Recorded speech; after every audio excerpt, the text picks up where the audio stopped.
श्रीमद्भागवत महापुराण माहात्म्यम् अथ द्वितीयो अध्यायः।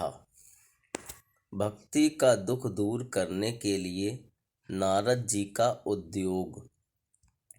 नारद उवाच वृथा खेदयसे बाले अहो चिन्तातुरा कथम् श्रीकृष्ण चरणाम्भोजं स्मर दुःखं गमिष्यति।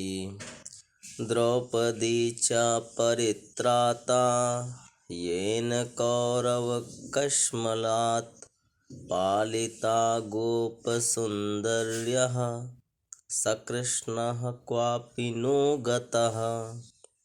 त्वं तु भक्तिः प्रिया तस्य सततं प्राणतोऽधिका।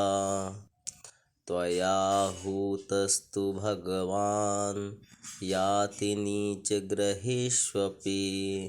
सत्यादित्रियुगे बोधवैराग्यो मुक्तिसाधकौ कलौ तु केवला भक्तिर्ब्रह्मसायुज्यकारिणी। इति निश्चित्य चिद्रूपः सद्रूपां त्वां ससर्जः परमानन्दचिन्मूर्तिः सुंदरीं कृष्णवल्लभाम्। नारद जी ने कहा, बाले, तुम व्यर्थ ही अपने को क्यों खेद में डाल रही हो? अरे, तुम इतनी चिंतातुर क्यों हो?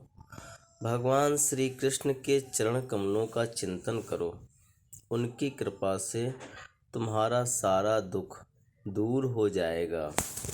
जिन्होंने कौरवों के अत्याचार से द्रौपदी की रक्षा की थी और गोप सुंदरियों को सनाथ किया था, वे श्री कृष्ण कहीं चले थोड़े ही गए हैं।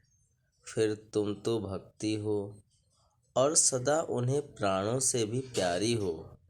तुम्हारे बुलाने पर तो भगवान नीचों के घर में भी चले जाते हैं। सत्य, त्रेता और द्वापर, इन 3 युगों में ज्ञान और वैराग्य मुक्ति के साधन थे, किंतु कलयुग में तो केवल भक्ति ही ब्रह्म सायुज्य मोक्ष की प्राप्ति कराने वाली है। यह सोचकर ही परमानंद चिन्ह मूर्ति ज्ञान स्वरूप श्री हरि ने अपने सत स्वरूप से तुम्हें रचा है। तुम साक्षात श्री कृष्णचंद्र की प्रिया और परम सुंदरी हो। एक बार जब तुमने हाथ जोड़कर पूछा था कि मैं क्या करूं, तब भगवान ने तुम्हें यही आज्ञा दी थी कि मेरे भक्तों का पोषण करो। तुमने भगवान की वह आज्ञा स्वीकार कर ली।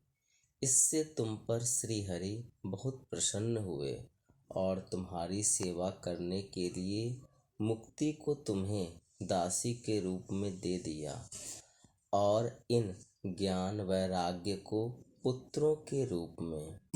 तुम अपने साक्षात स्वरूप से वैकुंठ धाम में ही भक्तों का पोषण करती हो।